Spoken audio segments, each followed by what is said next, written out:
think we know why we're here. We're here to see and welcome filmmaker, writer, director, pop culture mainstay, multi-hyphenate actress, and of course, birthday girl, Amy Jo Johnson.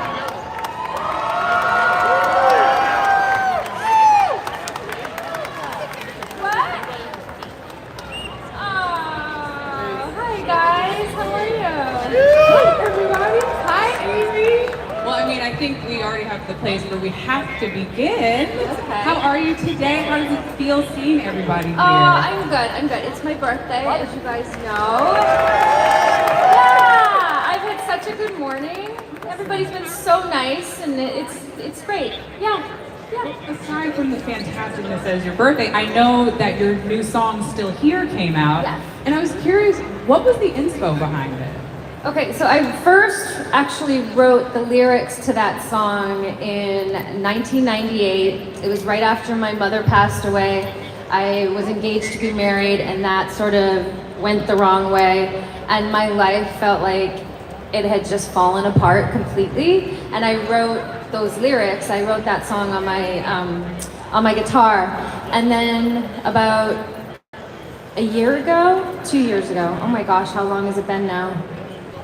2 years ago, when we lost JDF, I resurfaced those lyrics, and I just felt like they had so much meaning now that they resonated with me, and in a different way, because it had been 20 years since I first wrote that, and to see how far I've come as a person emotionally, and just like, I don't know, they just really hit home for me again. So I pulled them back out, and I actually recorded them for the first time.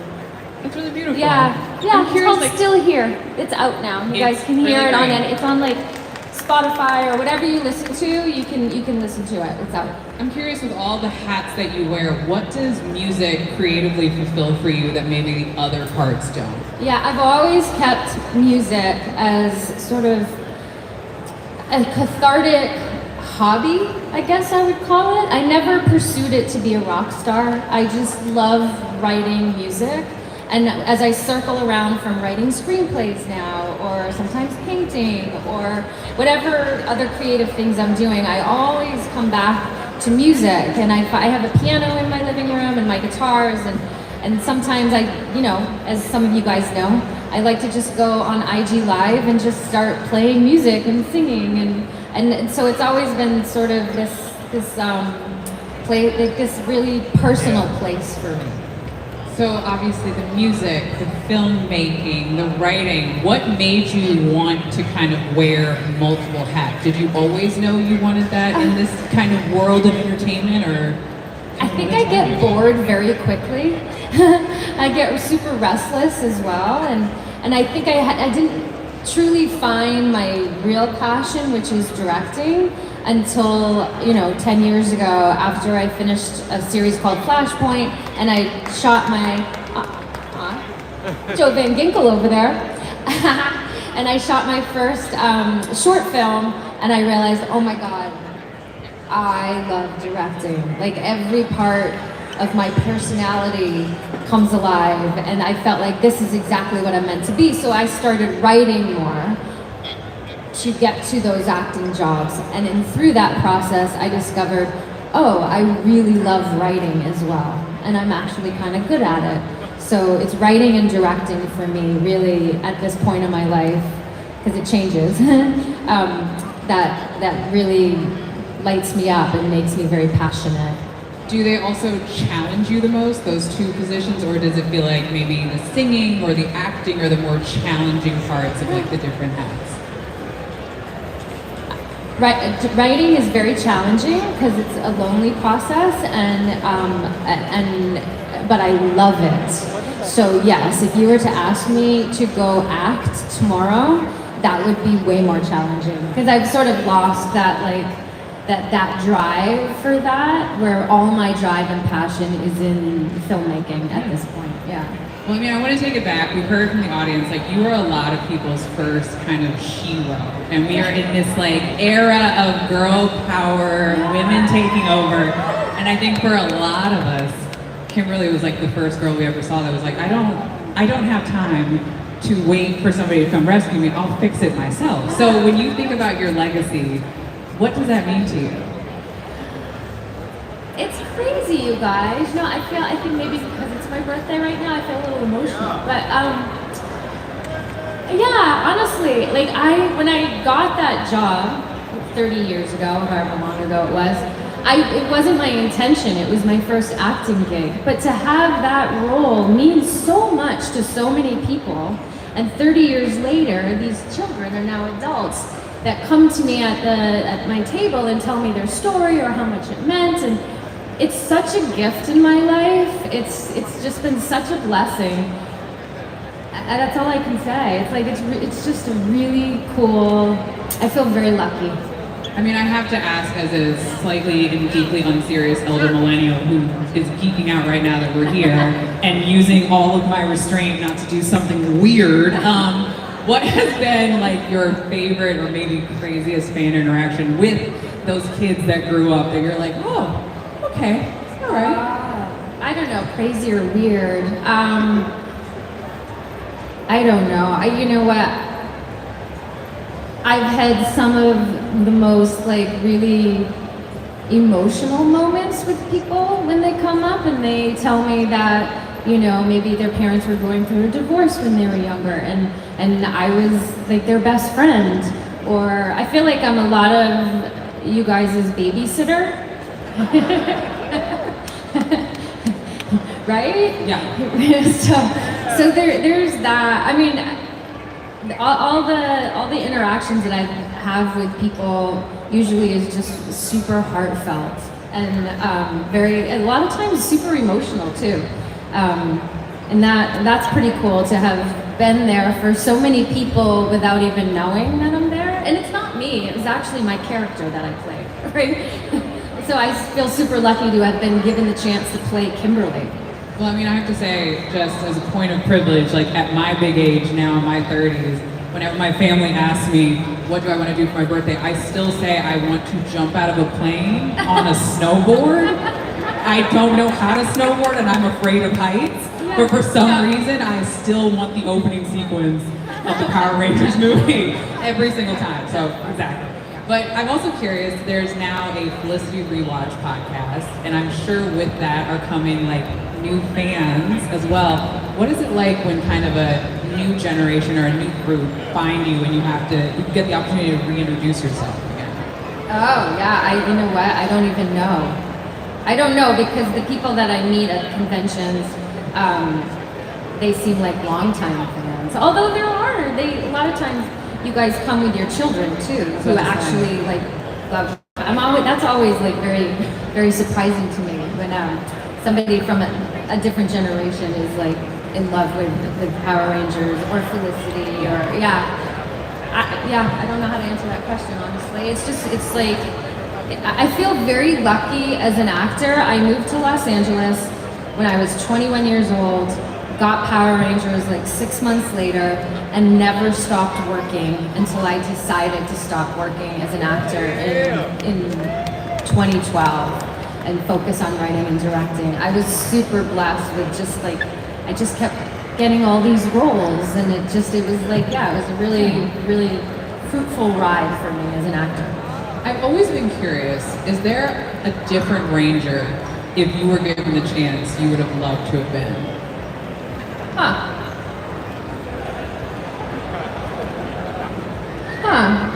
Maybe I would want to be Billy. Oh, by the way, October 30th, me and David Yost are going to read MMPR The Return, issue number 4, together. Do you guys know I wrote a comic book? Yeah. So me and David like to read the issues online. I don't know if you've caught that at all on IG Live. He likes to wear wigs and different things. But anyway, we're going to read issue number 4, which we haven't done yet, on October 30th. And I told him I wanted to play Billy, but he said I wasn't allowed to. I think that's kind of iconic. He should totally know. Right? I mean, really. Yeah. So you guys have to tune in.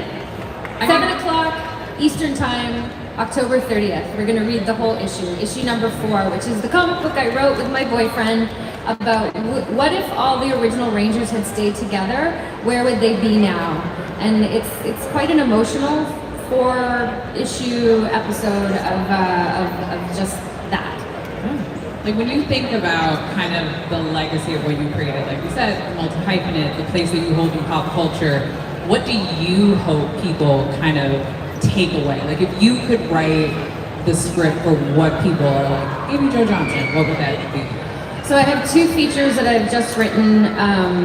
One is called What We Become, and that's more of like an erotic thriller, kind of fun.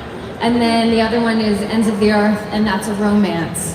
And honestly, to answer that question, I like going to a movie that is entertaining and just either makes me laugh or cry or just brings me on a roller coaster of a ride.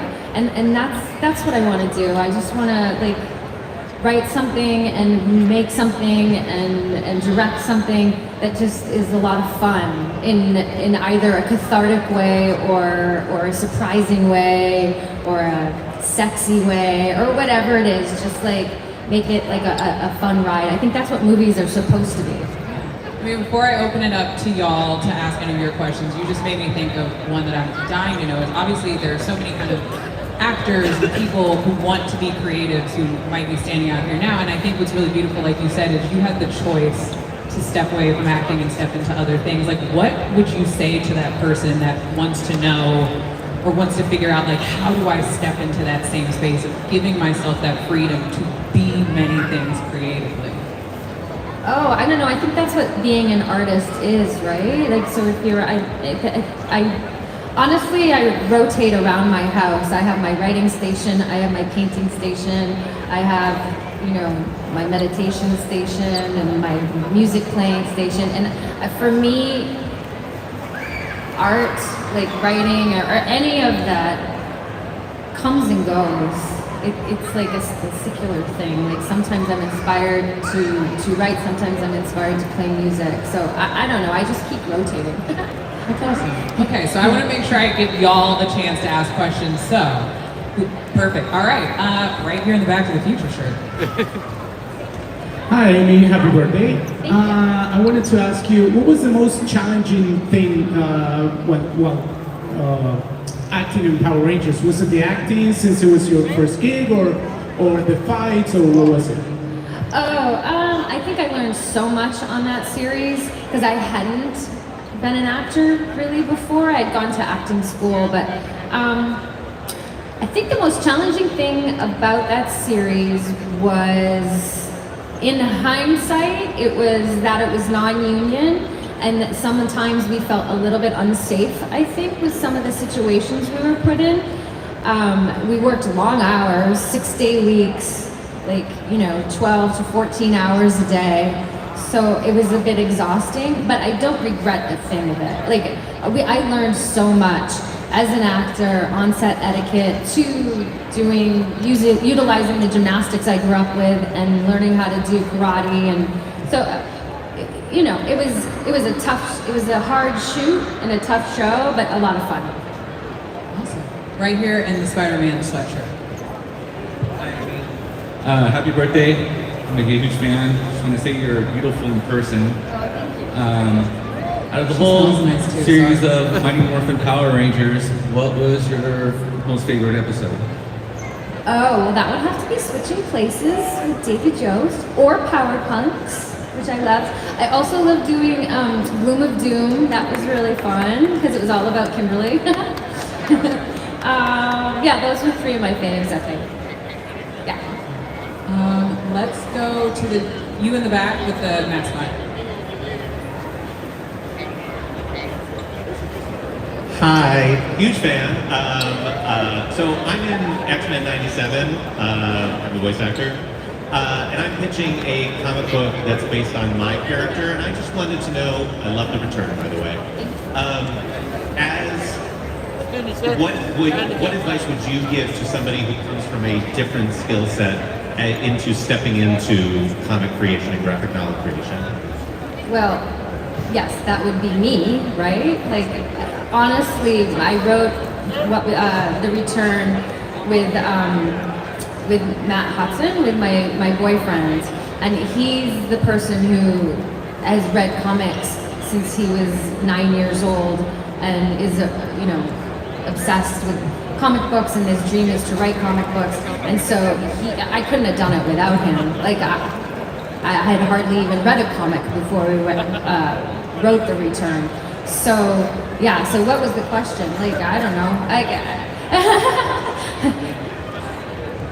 Yeah, for me, for writing screenplays, like that's a whole different muscle than it is to write a comic book, for sure. Although a story is a story, right? And you're still like creating arcs in the same structure and all that.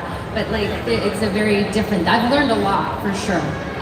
And Nico Leon, who did the artwork, did such a good job, and he brought so much to the table. Like we would send the scripts off, and then we'd get the story back with all the artwork, and it was like, oh, okay, it's even better than what we had even thought of in our heads.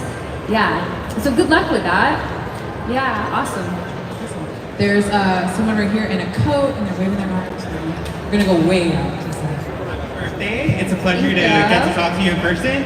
I've been having a question that's been like in my mind for years. In Power Rangers Turbo movie, was there cutscenes when you were having that fight, when you were getting out of the scuba diving suit and having that fight with like the other Power Ranger? Were there cutscenes? I feel like that scene or that sequence was longer, but like there were cutscenes, and it's just been killing me if there was more to the story than was in the movie. I think the question was there a cut scene that allowed, in the Turbo movie, correct? That allowed for like a longer fight sequence that kind of added more context to the moment that maybe we didn't get to see? Oh, I have no idea. I have no idea, but I was really happy that Shuki Levy was the producer at the time, asked me to come back to do Turbo. When he called me and asked, I was like, why not? Oh yeah. You know, when I left Power Rangers, it was about a year before I actually landed that next gig, which was Killing Mr. Griffin, which was a TV after-school movie. And within that year, I really started taking acting classes and doing plays and doing all this stuff to really focus on my acting. And so when Shuki called and said, do you want to come back and do a part in Turbo? I was like, yeah, I mean, why not? It was really fun to revisit, not as the Pink Ranger as well. It was different. It was fun. Right here in the Pokemon hat. Hi, my name is Paul. I've been a fan for 30 years, and I'm just wondering for the two actors from Power Rangers who are no longer with us, Gray Train and Jason and Frank, what's the memory that you hold the most for both of them? The memory that they hold the most? I believe the question was kind of both of your cast members that we've lost, kind of what are the memories that you hold about them? Oh my gosh, yeah. Well, many, obviously. You know, we lost Twee so young. And that was so long ago, and it was just, she was such a beautiful, amazing person. She was a very dear friend of mine, and I always found her to be just kind of wild. She was a loose cannon. I remember when we would do like shows like this, or like any public appearances, like she would, who knows what was gonna come out of her mouth. She was kind of wild and fun that way, yeah. And then JDF, oh, well, he was the wildest, as we all know. And I miss him dearly. And yeah, I have so many memories of Jason, and he just loved you guys so much. It was, you were his life, you know? Yeah, truly. Like he really, in a lot of ways, made this franchise what it is by the love that he poured into it through the years, through the Comic-Cons, through all the things that he would do with fans and stuff. Like like so much of this is about him, and it's, yeah, I think we all miss him, right? There is a young lady in the back. If you can come forward, you have your hand. Yep. If you can come up, I'd love to hear your question.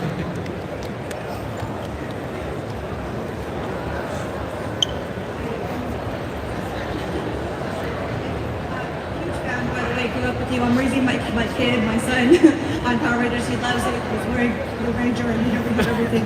my biggest question, I think, for you, I probably get this a lot.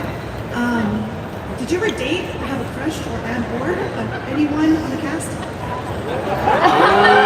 That is a good question. Well, part of that answer is a little bit top secret.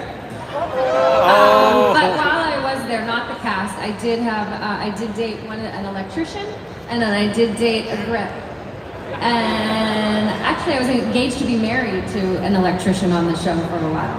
Oh, wow. And as for the cast, my lips are sealed.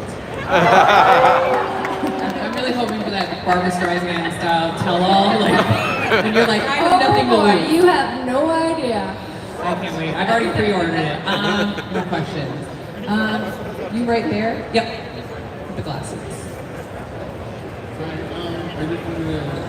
Do you have any fond memories about Susie Q?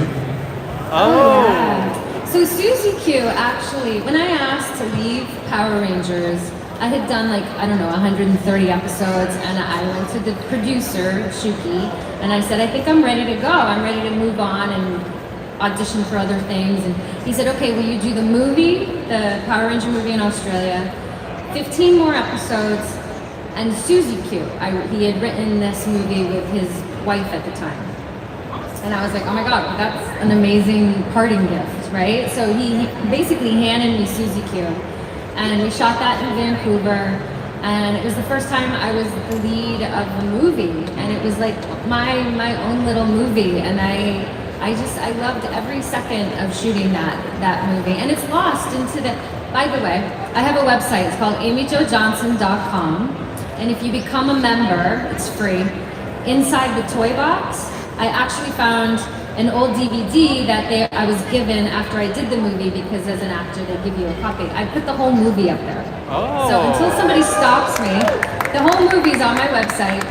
And when somebody does stop me, whoever that person is, I'm gonna ask them, can you release the movie? I don't know who even owns it, right? I don't know, it's not Saban anymore. It wasn't even a Disney movie, it was on the Disney Channel. So anyway, it's on my website if you wanna go watch it. Along with The Space Between, which is my first feature I shot, I put that whole movie up there and all my short films and all that stuff. So check it out. I have one last question. I'm sorry I have to take this from you guys, but have you ever had a crowd of people sing happy birthday to you before? No. I think we should If give that that a happens, shot. I do have to. Okay, great. Guys, maybe we should try singing happy birthday to Amy? Absolutely. Okay, 1, 2, 3. Happy birthday to you. Happy birthday to you. Happy birthday, dear Amy. Happy birthday to you. Great.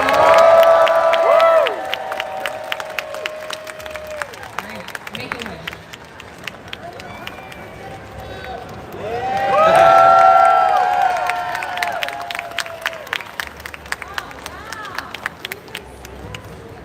Guys, it's a really cute cake. Yeah, it's dope. I wish we could show it to you guys, but It's then it would literally from the Kickstarter. Was any of you guys part of the Kickstarter? So it's the David Mack cover on the top of my cake. Well, Amy, happy birthday. Thank you so much for spending your birthday with all of us. And thank you, everybody. And if you can, when you go home or get in your car, whatever streamer you listen to, please put on my song Still Here and have a listen. I would really appreciate it. Thanks, guys.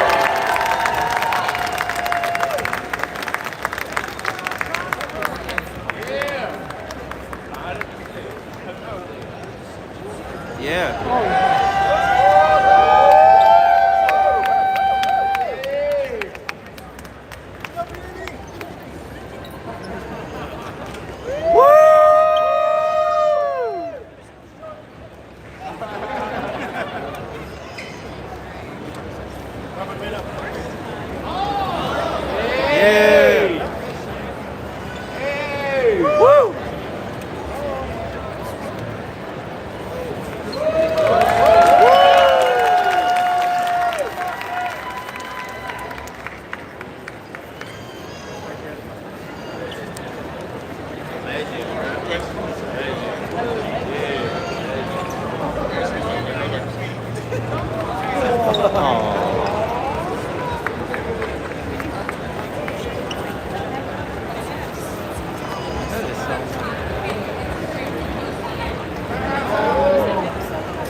Signing off. That was Amy Jo Johnson's panel live here at LA Comic Con 2024.